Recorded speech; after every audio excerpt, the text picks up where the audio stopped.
Afternoon coffee break with my buddy Raheel. Hey, Heezy. What's up, David? How are you, man? A little coffee break. This is what, your third cup of the day? Yeah, well, it depends on what you determine a cup, right? It is actually my third mug of the day, but some people think, 8 ounces a cup when it comes to coffee, some think it's six. Whatever I fill up, if it's a venti or tall, it's still the third cup, bro. And Raheel went silent on me. You there, Heezy?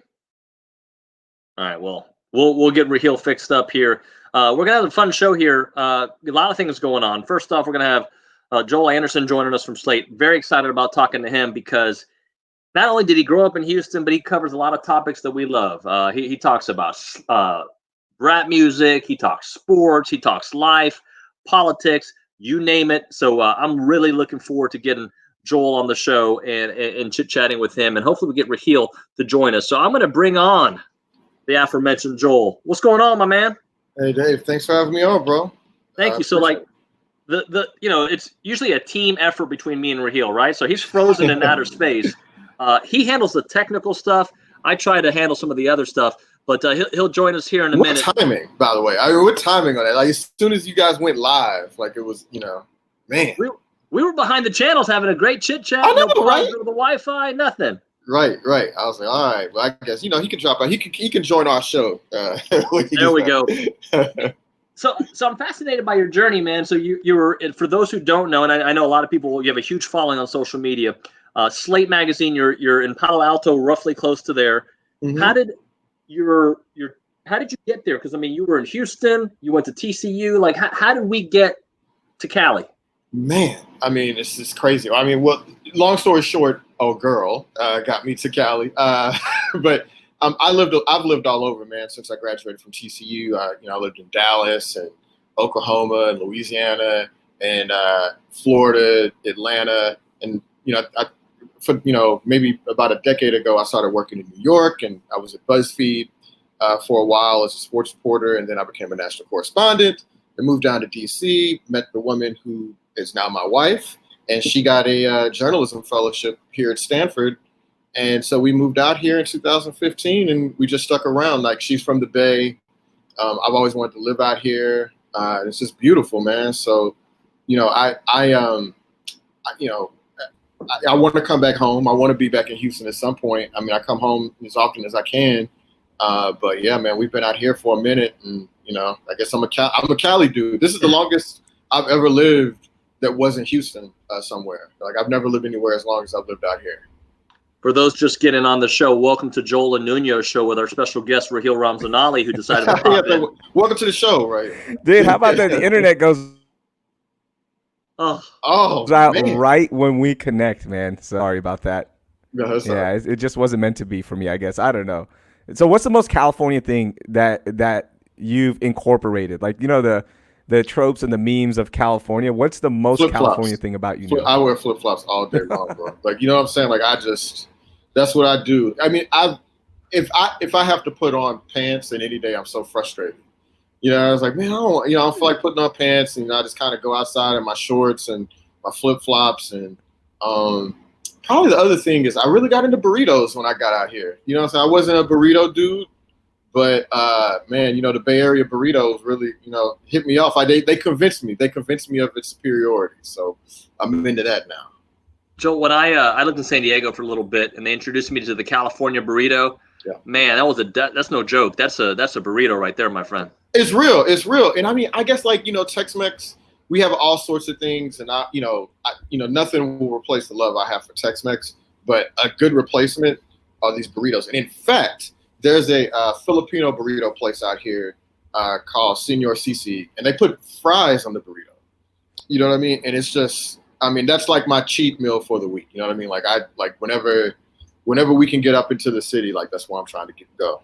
Nice. That's what San Diego does, right, Nuno? Don't they put the fries, the carne asada, and of course you gotta have guacamole in there because it wouldn't be California without a little guacamole. So. Right.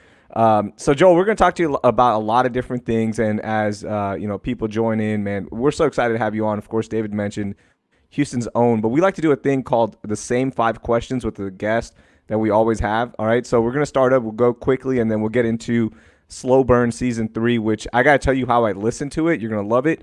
Okay. So let's get it. Same 5 questions. Number 1, what is one song you wish everybody would listen to at least once in their life? Oh, okay. Dying of Thirst, Sing of Me by Kendrick Lamar. I think it's the best song in the history of rap. And the storytelling in it is unbelievable. Whenever I'm suffering from writer's block, I turn that song on, and I just hope, I was like, God, just give me half of whatever Kendrick had on that day. I just think it's an amazing storytelling, and it's just a beautiful song. So yeah. All right. What's one thing you always have to have in your fridge? Soy milk. I eat oatmeal like 3 times a day. So, I saw that. Yeah. Yeah, right. You were on an oatmeal kick there for a bit. That's my joint. You know what I'm saying? So I don't just take in so many bad carbs or whatever, because I'm like, I'm from Texas. I eat a lot. And so I need the soy milk to wet it up a little bit. So that's definitely soy milk. What's one place you want to visit that you haven't yet? In the world, like in life? In life. Oh man, Uruguay. All right. Montevideo, Uruguay. Yeah, man. I don't know. I read about. I watched the Copa once, and I just started rooting for them for some reason. I read up a little bit on Uruguay, and I was like, that seems like a fun place to go visit. So yeah. All right, there you go. So you took something from sports, and then now it's become your joint. Oh yeah, absolutely. That or Portugal. One of those. Portugal looks awesome. Yeah. All right. Who's one person alive you want to meet and have coffee with?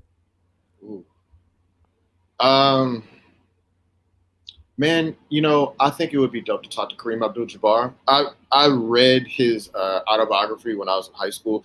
Back in the day, I don't know, the way my parents got me into reading is like they just bought me a whole bunch of autobiographies.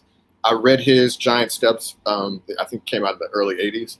And I just was always really impressed with him and his life and his journey. And because he doesn't talk a lot, you know what I mean? Like he writes a lot, but I just feel like he doesn't talk a lot. And I would just love to talk to him about his life. David, did you get to meet him at the Final Four when it was here in 16, right? 16? I did. He was polite to me. I heard about a different encounter with our little buddy. I won't say his name. That he thought he was the driver, the chauffeur. He treated him a little bit.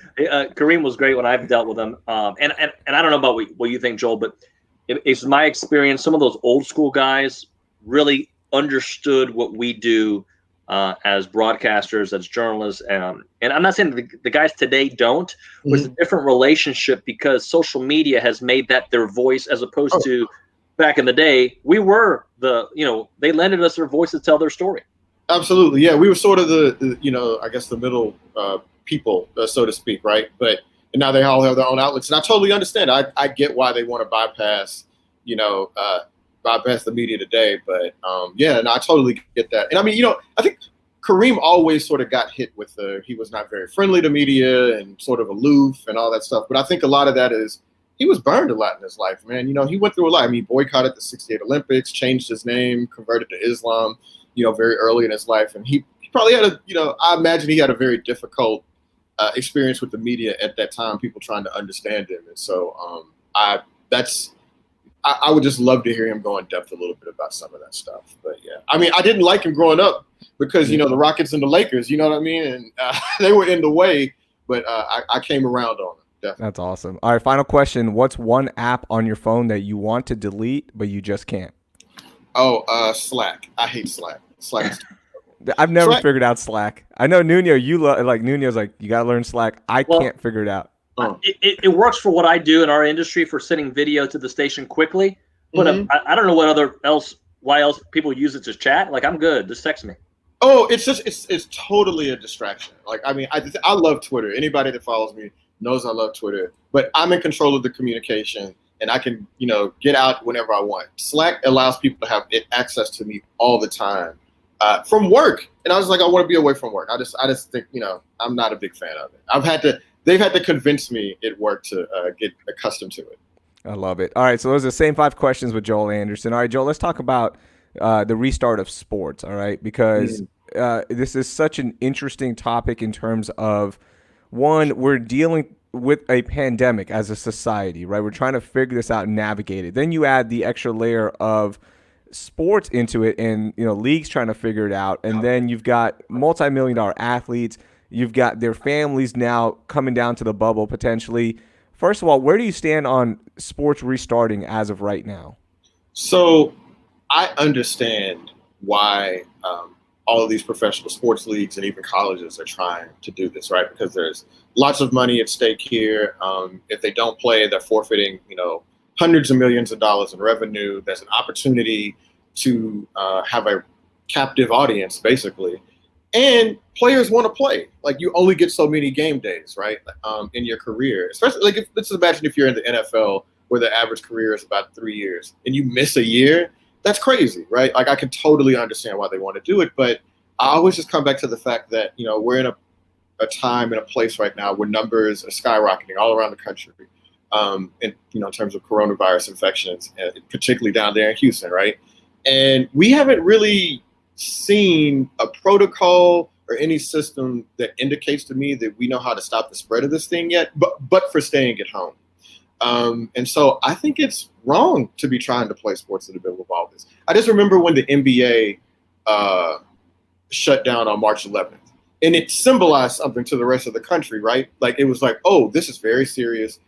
We need to shut down things. And it sort of, set the example for so many other institutions and agencies and everything else. And things haven't gotten any better since then, right? Like, things are worse. And I think by trying to start up and starting up would send a really bad signal to a lot of other people that we're through this and that we deserve sports. And right now, we haven't shown that we're a functional society. We haven't shown that we deserve sports right now. I mean, I can totally imagine that people think that I'm being outrageous and that this is like an extreme opinion. But I just think that it's wrong. I think, for us to be trying to do this right now, I don't think we need sports that bad. I don't think people want to see sports. Do y'all want to? I mean, do people miss Titans versus the Jags that much? You know what I mean? No. Like, Well, this is where I struggle with it, Joel, because selfishly, of course, I want it back. It's A, it keeps me employed. B, right. it's entertainment and drama for me and the storylines and whatnot. And then I'm watching what they're doing in Europe. I watch a lot of soccer, and they figured out a way to make it work. In Spain, they've played all their games, in England and Germany, and you don't hear about the outbreaks. I know there are outbreaks again in Spain, don't get me wrong, but at least it hasn't infiltrated the teams. But then I think about, short-minded, like, well, what does it mean for, if we go to a game, and then I bring it to my parents, and what about my children and whatnot? So I think there's so much information out there that I don't know what to believe. And I'm going to read this post from Kathy, and I want to get your thoughts on it. She goes, if we can't have political conventions, we shouldn't have sports. I think they're kind of different, but I understand where she's going with it. Yeah, I mean, having large gatherings of people at this time seems irresponsible. And part of the sports thing is that we talk about the safety of the players, right? Which is very important. That's something that should be considered. All of these teams have support staff. They have coaches that are at risk. I mean, Houston alone has the oldest Major League Baseball manager in Dusty Baker, who's 71, and the oldest NBA head coach in Mike D'Antoni is 69. Those are dudes that if they get infected, there's no certainty that they'll come through it. You know what I mean? So I just, for the good of everyone and for the safety of everyone, I just think it'd be good if we could slow down. And I mean, yeah, the other countries, they have had a functioning government, a functioning system where they've been able to mitigate a lot of the infection rates and all that other stuff. And so, yeah, of course, like, they could get back to sports because they've done things that we haven't been willing to do here. The other point you bring up is, what does that signal to the rest of the country, right? And let's stay within sports itself. What does it signal to high schools? What does it signal to middle schools and whatnot? And David, I know you're doing a few stories on this right now regarding what are we doing with summer days, right? Like, guys train now. Coaches are trying to figure this out. What happens when colleges now, as we start the testing and ramping up, we figure out the numbers. What happens with that? So what happens on the pro level is going to impact everything below it. And that's another angle that I don't think we're talking about enough as well. Yeah, I mean, University of Houston started up, had to stop. And I think about, like, I talked with some high school coaches for a story I'm working on right now, and they were just going through all the, well, we're going to have this protocol where the kids go this way and they don't interact with each other and then they got to go straight home. And I'm like, when have teenagers ever done exactly what you told them to do? You know what I mean? Yeah. Like, if the protocol is dependent on teenagers doing what they're told to do, we have no hope. Joe, when have grown adults just done what they were told to do. Forget teenagers. Right. Just, I mean, dude, imagine telling James Harden, "Oh, dog, you gotta stay right here in this bubble, bro. You know, you can't go anywhere else." He's multimillionaire, used to doing whatever the hell he wants in life, but no, man, you got to stay here. We've got card games. You know what I mean? Like you can ride the teacups. Nah, it doesn't make a lot of sense. It's a scary time, and I'll bring it back to youth sports because we struggle with the internal dialogue as parents. My kids are all in soccer. We're going to soccer practice. It is outdoors. It's an hour and a half. They're not really touching each other. They're all staying in their. But then there's that justification in your head. If you're not willing to go to school, how are you willing to let them go to soccer? Right. There are different types of environments, but it's still, I think, about a big until we figure out how to slow down this virus. I mean, everything is in question, right? Yeah, absolutely. And I mean, I totally get like the importance of being outside. And like, there's obviously another side to it. Like socialization is important for humans and especially kids. Like them being stuck in the house for months on end. Like that sounds terrible. And there does need to be something to be done and maybe having practices where they don't touch each other or being outside. Like all that stuff is valuable, but we just haven't figured it out. Like, and that's the thing that it's just really sort of worrisome. We just haven't figured it out, and we haven't really committed to anything that would protect people on over a long amount of time. So I guess I don't know, man. I wish I had the answers, but it seems to me that the best way is for us all to stay at home. Like bottom line, like that's the easiest way to stop all this, and we can get back to regular life or whatever regular life will look like on the other side of this. Well, Joe, obviously none of us here are decision makers, but let's look into the crystal ball. Does baseball finish? Does basketball finish? Does the MLS finish? That's already lost 2 teams. I mean, does the NFL even start? I mean, at this rate, if everything stays how it is right now. Man, I mean, no way. I don't think so. I don't see how it. I don't even see how it's going to get started, but I definitely don't see how it'll end. I mean, dude, just imagine, like I was talking about this with somebody the other day. Like imagine you're going into Red Rivalry weekend, right? A Red River rivalry. And UT loses its entire linebacking core, because somebody got infected. Like, is that the game you want to see? Is that you really want it that bad under those circumstances? It doesn't make a lot of sense. Or Sam Ellinger, gets infected and has to miss the game. I mean, I guess football deals with that all the time with concussions or whatever, but this is totally different. So I don't know, man. I understand why people want sports. I miss sports. I don't love many things like I love fall Saturdays, but I'm willing to forego it if it means that I can see my parents again. You know what I mean? That was and that was the whole thing when David, we've been doing these shows for the entire pandemic now. And we had Peter Burns from ESPN on, and we were bringing this up, like, why, if we have to think about canceling Texas versus LSU, a game that we've been looking forward to, the rematch and all that, then maybe we're not ready, right? Like, you can't play that game in front of nobody or 10,000 people. Yeah, dude. Right? Like they canceled the Olympics. I mean, they canceled the Olympics, man. The Olympics are a moneymaker above and beyond any of that stuff. And they were like, nah, that's a bad idea. We shouldn't do it. They walked away from all that money. So we're here talking about Texas versus Baylor. You know what I mean? Are we talking about Oklahoma State versus Kansas State? Seriously? Come on, man. Joel, it feels a little disingenuous than following up with this, like, because we all kind of don't know what's going to happen. But what about the Rockets, man? Under this kind of circumstance, I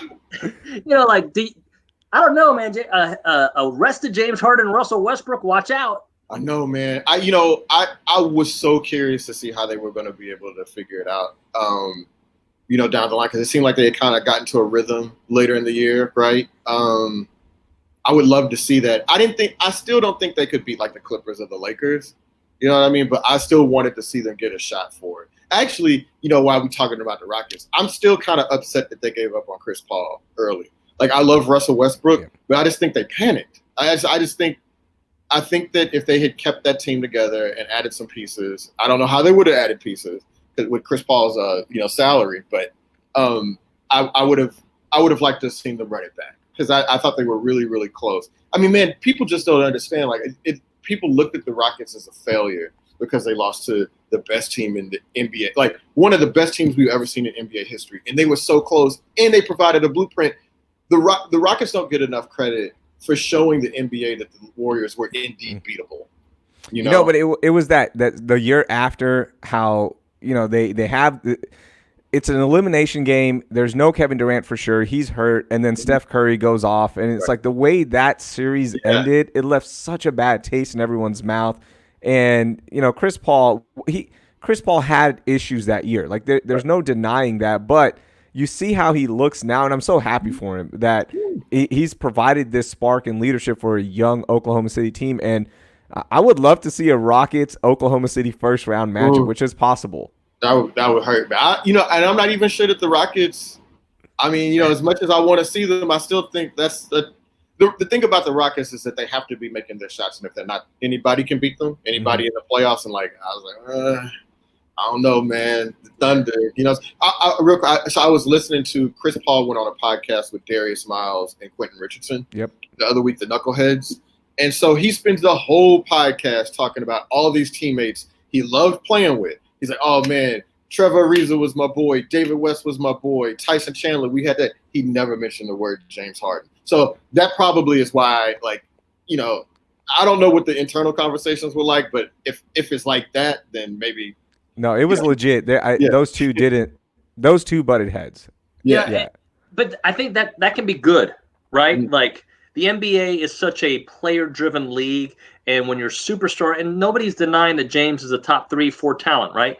But I think Chris was exactly what James needed, and Chris sometimes he runs his mouth a little bit too much, so people turn him off, right? Right. He got them as close as you're going to get, and when he's healthy, they probably beat the Warriors 2 of those 3 years. Oh yeah, I mean, but for a tweaky hamstring, man, they're probably winning the championship that year. And I don't know. Yeah, I was so disappointed in the end of last year. I'm glad you guys reminded me of that because that really hurt. I was just like, first of all, I was like, well, if Kevin Durant can't play and they beat them, it won't feel the same, but I'll get over it. But then when they lost, I was like, damn, I didn't want to. I just cut off Twitter for a few days. I was like, I don't want to. Yeah, that was so embarrassing. Yeah, it was humiliating. It really was. Yeah.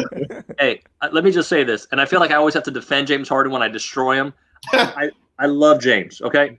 But some of the playoff eliminations he's been a part of are some of the most embarrassing, and actually Houston sports teams in general. You can look at the Astros, the way they lost in Game 7 against the Nationals. You can look at the way the Texans have routinely lost under the Bill O'Brien regime in playoff games, and just in general, they've made it a lot. So props to him for there. And the Spurs loss. How many turnovers did James have in that series? Golden State 13. Where everybody was hurt. Everybody was hurt, right? And they still. So the way that I just remember. I mean, like if we're talking Houston in playoff eliminations. Like I grew up with the Oilers, right? And so I had that. And then remember when the T-Mac era Rockets lost, I think they took the Mavs to a 7th game and lost by 40 in Game 7. Mm-hmm. Like it's just you get used to that as a Houstonian, man. If you're stupid enough to care about it, like then this is what's going to happen to you over and over again. And hey, at least the Texans got Patrick Mahomes paid and got that rolling. So that's nice. You know what? Houston sports teams boosting the economy. So that's nice. Right. Hey, and a Texan at that, a native Texan. So, in my unscientific poll, according to Facebook moms that are watching, nobody wants sports to come back. So we have it official right now. There you go. We got to run this data down to the commissioners and let them know what's up. That's right. I'm sure nobody will watch it if it's on TV too, right? Man, baseball with no fans is going to be. That's going to be a hard watch. I was in Baltimore. Do you remember? So when after the Freddie Gray death, I was in Baltimore for that game I think they played against the White Sox, and they played the game without any fans in the stands. I covered that, and it was just so weird and so eerie, and like to do that to make that the rule for the season. I just you don't realize how much fans matter to an atmosphere until they're not there. And I don't think people are going to be excited about that, to be honest. I don't care how much you mic up the players. I just don't think it's going to be anything anybody wants to see. All right, let's talk about Slow Burn Season 3. So the Slow Burn podcast is an excellent production done by Slate and Slate Plus. You guys have bonus episodes as well. Season 1 was about Watergate. Season 2 was about Bill Clinton and Monica Lewinsky. And Season 3 is where you jumped in and took over for Slow Burn and guided everyone with the deaths of Tupac and BIG, Notorious BIG, and what led up to it, the workings behind it, and me being, I was in middle school when all of this is going down. You guys are a little bit older than me, so you might, like, what you remember about it is totally different than what I remember about it, being a Pakistani kid in Sugarland throwing up a West Side, right? Like, right. So, like, to hear the inner workings of it and going deep, it was phenomenal. I highly recommend it. I've been telling everyone to listen to it. How long did it take, first of all, to get all the research going for this podcast? Man, I mean, I had a really tight timeline. So last year I started at Slate on May 1st, and we had to have the first episode done by October, late October.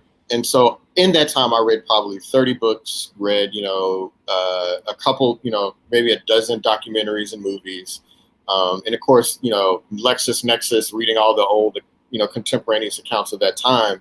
And yeah, man, it was a grind, because I mean, I think I'm a little hurt because some of the other seasons, like, they had a little bit more time, and creating it from scratch is one thing, and so you kind of build up to it, right? So the season 1 and season 2, they had that, and season 4, which is taken over by my homeboy, he was the editor on season 3. That's a story he's been waiting to tell all his life. I didn't have that timeline, but I mean, one thing that I learned and that I've always thought, and it's funny you mentioned, growing up in Houston or whatever, same deal for me. There wasn't as much information about this stuff. Like, you would just hear the flashpoints, like somebody getting shot, or the Source Awards, maybe you might know about that, right? The fights at Source Awards, and all the turmoil that happened there. And you get the feeling from afar that all of this was inevitable, that it had to happen, that it was building towards this point where both of these guys were going to die. And the more research you do, the more you talk to people that were around that time, you see that it did not have to happen that way. But for a handful of bad decisions and conversations that weren't had, you end up with this tragedy. But it was not inevitable, even though it seemed like it at the time. When I think about that time, I was in college for both of those. I remember where I was when Pac died. I remember where I was when Christopher Wallace died. I had to say the first name. And it really changed, I think, the way we look at beef, the way we look at music, the way we look at all that. And I think sometimes it's not enough mention about how influential those guys were beyond the music. I mean, if you listen to Pac interviews, that guy was, he was poetic when he spoke about anything. Yeah. Yeah. Oh man. I mean, I was not a huge Pac fan growing up. Just like I listened to, his music, right? But I was not like a fan, and having access to all of his interviews and hearing him talk, like, that dude was brilliant. Like, I mean, he was so intelligent. Like, I mean, not for a rapper, not for a 24-year-old, but for like anybody. Like, he just had, he was so well read, so thoughtful, so smart. Anytime I look at that stuff, I'm like, man, what kind of man would he have been today? Like, with the opportunities and different platforms, whatever, like, what direction would he have gone in? It's such a huge tragedy. But yeah, man, I wish we could have had more time. I wish, because there's people for the podcast that, like, I would have loved to have had on it, that if I'd had a little bit more time, we could have got them in there. Tupac was married. Not a lot of people know that. Tupac was married when he was in prison for his sexual abuse case. And I know his wife. Like, if I texted his wife right now, she would respond, but she just refused. She refused to go on tape and talk with us. And so, like, I wish that people, some of the listeners had been able to hear some of those stories, for instance, I think one of the best points that you brought up in the podcast, and something you just talked about right now, is, like, what would Tupac be today? What would BIG be today? And you look at life after their deaths, right? Where you brought this up on the podcast. Look at what P. Diddy has done. Look at what Jay-Z has done. About to be, like, billionaires, right? And really taking it to the next level. These two were the ones that were supposed to be that. And we just never got a chance to see what they would have done. Or do these guys that I just brought up, does none of this happen if both of those guys don't die? Like, That's an interesting point. Yeah, because I mean, the thing is that, as you guys mentioned, that beef in the way that it ended shook a lot of people up, and it really, carried a pall not only over hip hop but over the music industry. And so you can see that when rappers now, or whenever any musicians get into a fight or a disagreement, it only goes but so far, right? For the most part, among the big stars. But yeah, I mean, you talk with people that knew them. Tupac probably would have been a $20 million, $30 million picture actor, Like, who knows what sort of art we were, denied. Like, and then most people that get into acting, they want to do directing, they want to do producing. Mm-hmm. So who knows what stories we miss. Biggie wanted to get into the business part of it. Biggie directed a lot of Puffy's early rap career. Like, but Puffy had that like late run in the 90s with All About the Benjamins and all that stuff. Like, Biggie was really in charge of a lot of that, from writing the rhymes, stylizing, all that stuff.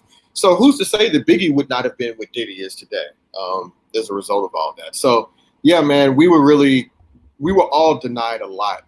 But I mean, that's what happens anytime somebody young, somebody dies young, right? Like, there's just this gap in what we know about them and what they could have been. And I always tell everybody, when I was done at the end of the process, I was just profoundly sad. I was proud of the work that we had done, but I was profoundly sad that it had ended that way. It just seemed so unnecessary. So yeah. Along the same lines, Joel, and completely different narratives. I think when people die, some people think we prop them up more, but I think we remember more as opposed to propping them up more. We remember those amazing moments. The same can be said about the way we lost Kobe this year. Yeah, sure. One of the greatest ever to play. Unfortunately, it took a huge tragedy for us to remember. Like, this guy really was the baddest guy on the planet for a little bit. Oh yeah, I mean, it definitely goes both ways, right? Sometimes premature death like elevates people who weren't, they weren't necessarily, icons or anything like that. But it can, you can do a lot of mythology around somebody that dies young. But yeah, definitely with those guys, it was justified, and we'll never know. And yeah, I mean, Kobe, it's funny because when Kobe passed, I was never a huge Kobe fan. As a basketball player, like, I was like the dude Chucks, and he's like mean to his teammates. And I thought he was a little bit overrated, kind of inefficient, But like, just going back over the films and hearing him talk about the games, and actually, what really was affecting to me was hearing other basketball players talk about the influence he had over them and how they approached the game and how much they respected him and wanted to impress him, like their peer. You know what I mean? They're supposed to be playing against Kobe. They're like, I wanted Kobe to know that I was good too, so I could have his respect, and that's like a really powerful thing. So yeah, man, I gained a new appreciation for Kobe through his premature death. I mean, obviously it was a tragedy, but I was like, oh, okay, I get it. I get why people hold him in such high regard now. It makes so much more sense. Yeah. So I forgot to tell you this, but the way I listened to season 3 of Slow Burn, I was driving, so I had to help my buddy move. So I drove to Atlanta. I helped him move, right? Because I had some free time, so I was like, let's do it. This is one of my, this is my oldest friend, so he guilt tripped me into it, so I did it. But I listened to the entire series on the drive, and man, that sadness that you talked about, I was like, man, I felt that at the end of the entire series when you binge the episodes, which you have to binge these. These are awesome.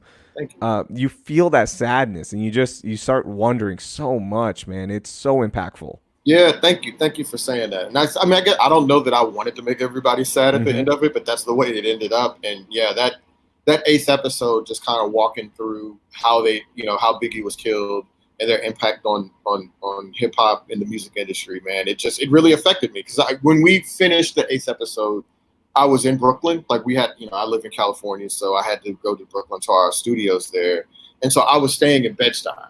You know what I mean? Like, I stayed at an Airbnb, and so I'm like walking down these streets every day and just thinking about, man, I'm walking where Biggie might have walked. You know what I mean? Or I'm walking in his footsteps, and yeah, man, it was really, really tough. Like, I was really sad. It didn't feel celebratory when it was all over. Hey, Joel, we're kind of reminiscing of late '90s sports and hip hop and music and whatnot. Were you a big Tribe head? Because you said you weren't a Tupac fan. Were you big? Tribe is how I got into hip hop, bro. There we go. I remember where I was when I heard Tribe for the first time. My cousin from Chicago came down, picked me up with his friend Kwame. I'm in the backseat of their car. We're driving out to Baybrook Mall. I think it was Baybrook Mall, or maybe it was. Don't tell me if I'm wrong. Was there a mall called Alameda Mall? Yeah. Okay, back in the so day, yeah. maybe we were going to Alameda Mall, and he puts in he puts in the low end theory, and I fell in love. Like that was the first time I'd ever heard it. I'd never heard of hip hop like that, and that actually is what really really made me a hip hop head. Like I was such a jerk, man. You know what I'm saying? I was like, this is real hip hop right here. Like all the stuff in Houston, right?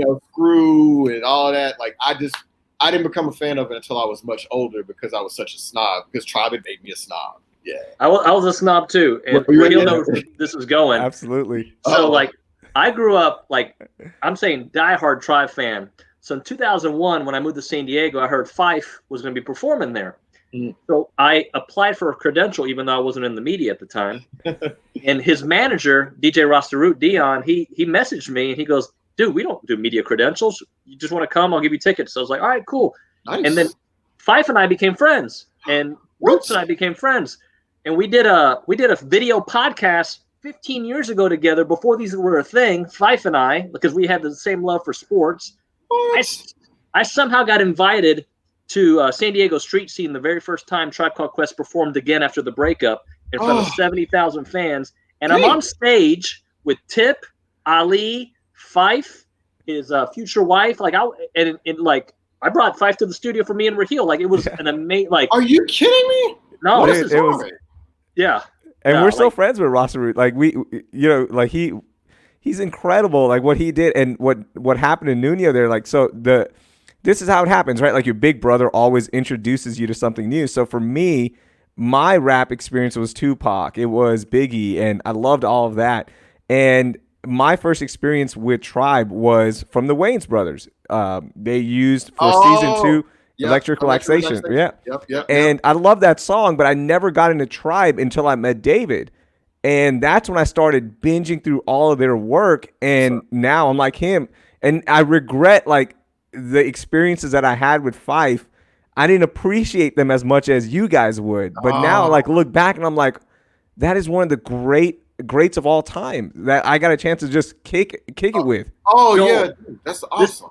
This is crazy though. I don't know why I'm telling this on the podcast, but like I somehow got invited to his wedding in Trinidad. And are you serious? Yes. And I spoke at the wedding, bro. Like, so you went and spoke at the wedding? Oh, I spoke, and they're like, and here's Phife's sports partner, David, and like I'm talking, like, and then like when my friend, like, he was at my house one year for New Year's Eve, and my friends walked in and like, that's freaking Phife Dawg, and I'm like, it was the weirdest thing. Like, it became like we were like buddies for a little short while, and I was always more of a Tip guy than Phife, and then when I became buddies, if you will, with Phife, I just saw the mastery in his lyrics and his delivery, and just what a great human being, and he's a huge loss for the music industry, and just so I bring that up with Tribe heads because it's kind of like the soccer culture in America. Like when you find somebody that's in that world, you got to talk to them about Oh yeah. Oh, that's so dope. So did y'all watch the documentary then?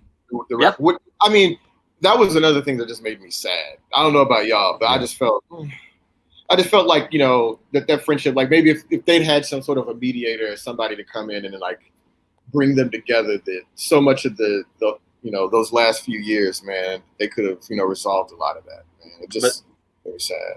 They influenced everybody, and Kanye, everybody talks about what Tribe meant to them, and incorporating jazz into hip hop and all that stuff. And, they even had me like recently listening to old jazz samples from their songs just so I could trace them, you know what I mean? And it just Art Blakely and A Song for Boo was one of the samples they used for one of their songs. I was like, I'm into that, you know what I mean? So their influence is just so dope, man. Yeah, that's a crazy. You should like do I don't know, man. If I had pictures, I'd be like right up there over my shoulder on your cabinet or something. Hey, hold on, I got one right out here. I'm gonna bring it to you. Go get it.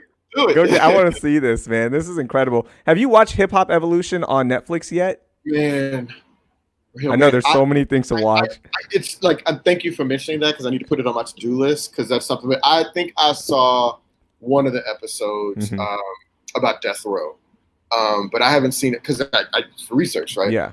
But I haven't seen it all, but I know that it's dope. Everybody has said it is great, but yeah. Yeah, the narrator and host Shad is phenomenal, man. He is so good at what he does, and the reason I bring it up with Tribe Called Quest, you find out like how they came to be and why it was so important that their style had a chance to peak during all of this, and why it was so important, and who they influenced and how they were influenced as well. That episode is my favorite episode of Hip Hop Evolution. It's I gotta so go good, find man. it. I gotta go find it now, man. It's on Netflix? It's on Netflix, yeah. Okay. I mean, we got none but time, so I'm definitely gonna hit it up. I think it's 3 seasons. And they keep teasing the next season where he'll, he did an episode on Houston. And who did he interview in Houston? Of course, Bun was a big part of it. And then he went around, but Bun was the most important one in terms of the interview, and they traced everything. They talked about Screw, and it's so good, man. They didn't leave any stone unturned, which was really important, right? You can't talk about all the stories, you can't talk about all the groups because that would take forever. But the important parts of the history are hit, and they talk to the right people, which is important. See, that's what's up. I love when people treat hip hop like that they treat it like an art form that is demanding of respect.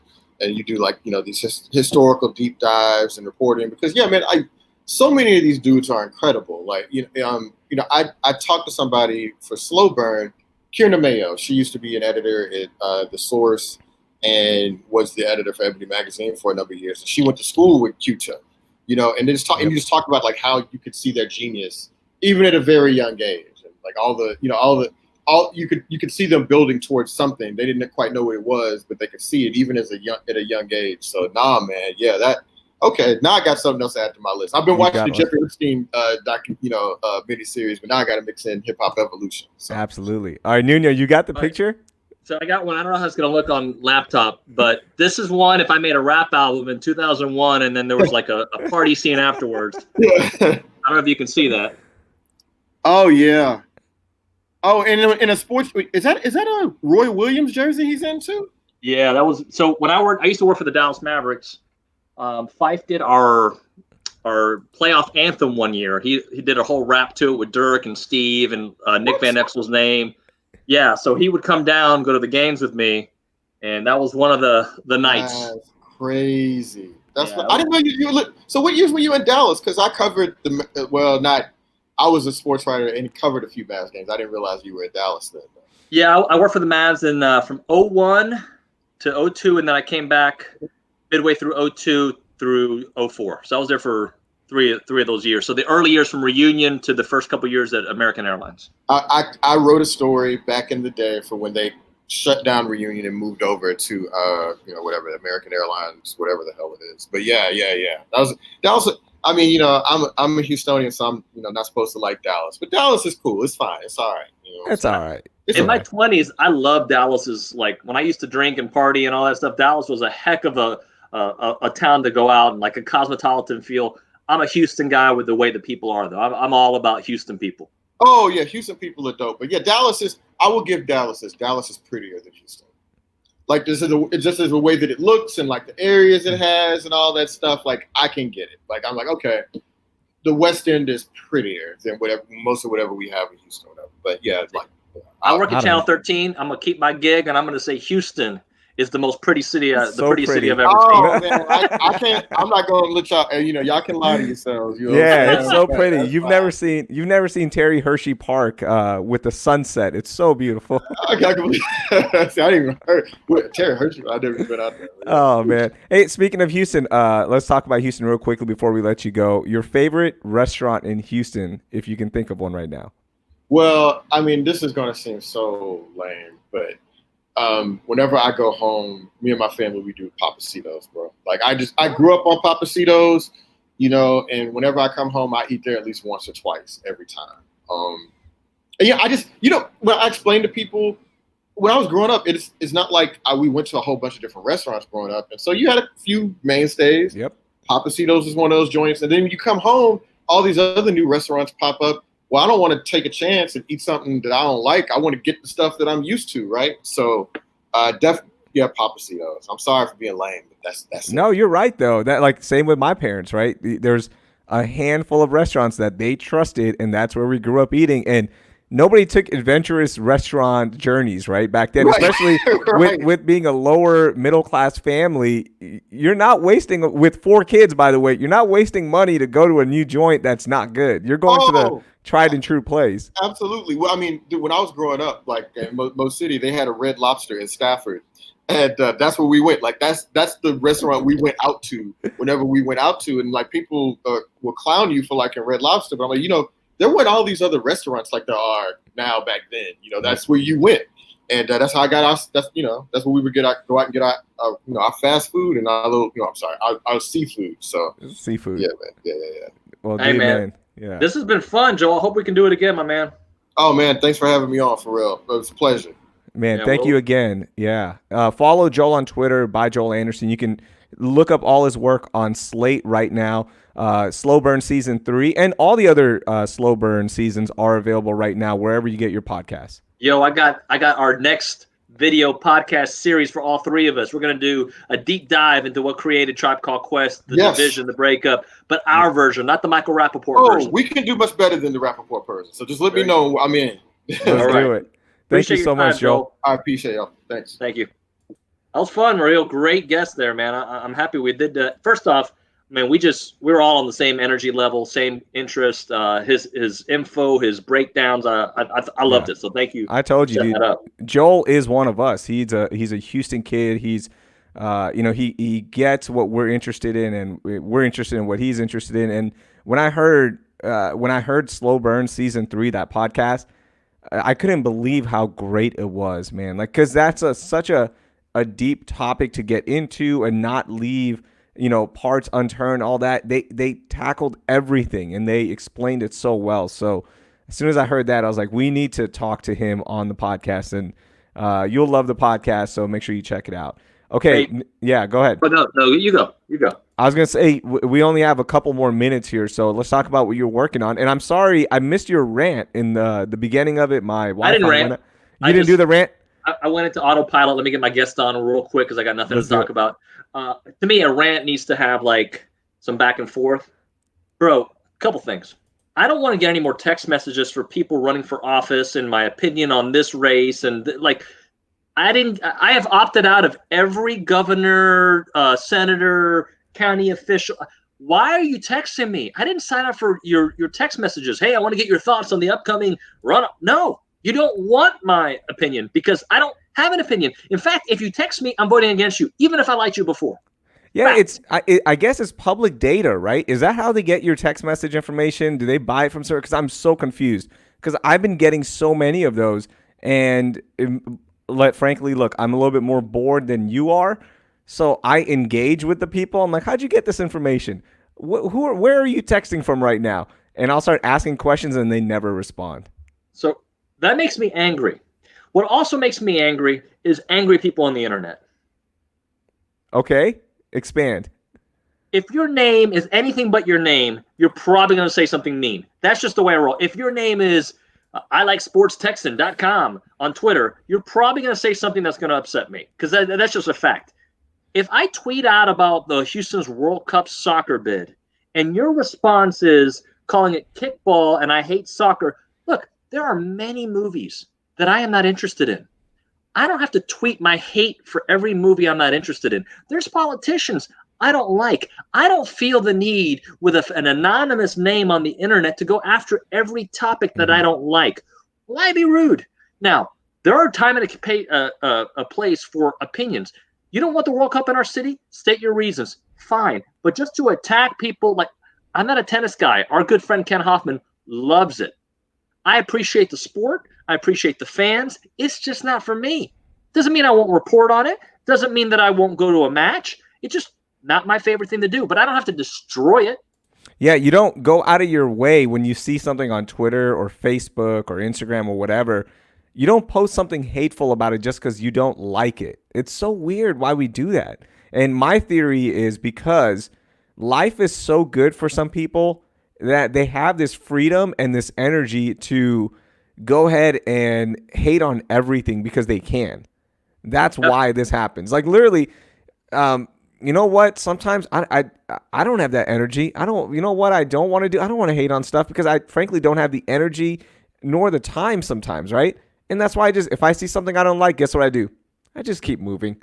You know what? You know what the world doesn't care about is things I don't like. Man, I am reading a lot of people hate sports on the Facebook feed. Like, I mean, like, I don't know how this show does so well with so much hate towards sport. Like, oh, we don't need it. If you can protest, you can play sport. Like, look, I'm just asking questions. Like this, not everything has to be politicized. Not everything is about a mass. Look, if we can do things safe, let's do them. If you can't, don't do them. Real simple to me. It's as simple as that. Real simple. I love it. That's it. I mean, it's that simple, honestly. What stories are you working on? So I went and shot today a story of a lady who got colon cancer, and she literally she was an athletic person, but her life wasn't dedicated to fitness. Gets colon cancer. She has surgery, and then within 30 days of surgery, she's running 5 miles a day.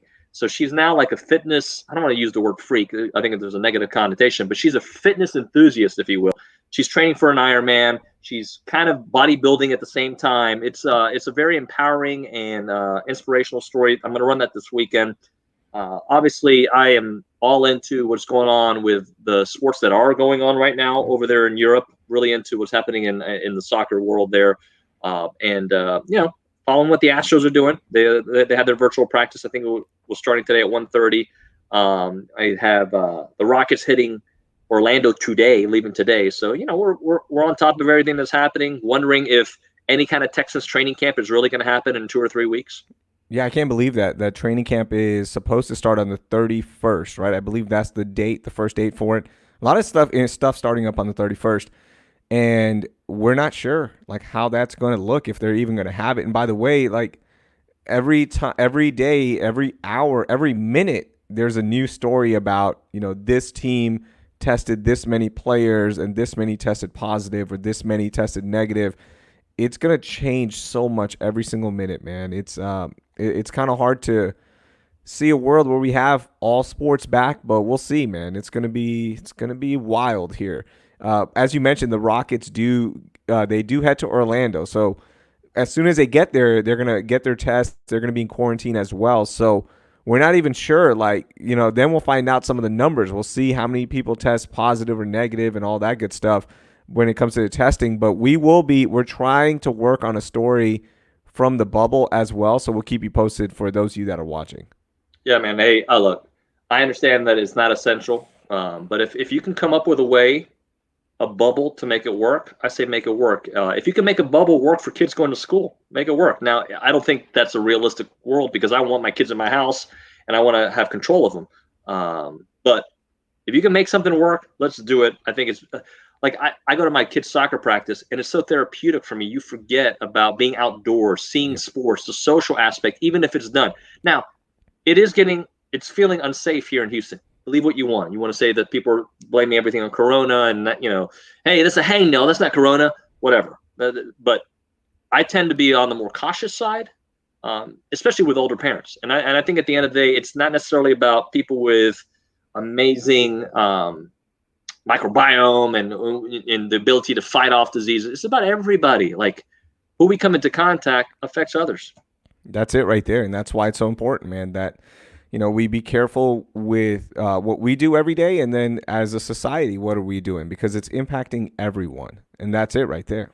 Do you think whenever we go back to the newer normal, whatever that may be, do you think it's 6 months away, Raheel? Do you think it's a year away? Is it a couple years away? I mean, when are we going to be able to go back? And if we want to hug people, which I don't want to, handshake people. Like I love now that I don't have to handshake people. Like I'm like, I do the elbows. Yeah, like your elbow guy. I see. I miss handshakes and bring it in for a hug. I miss that. People touch their nose. Everybody does this.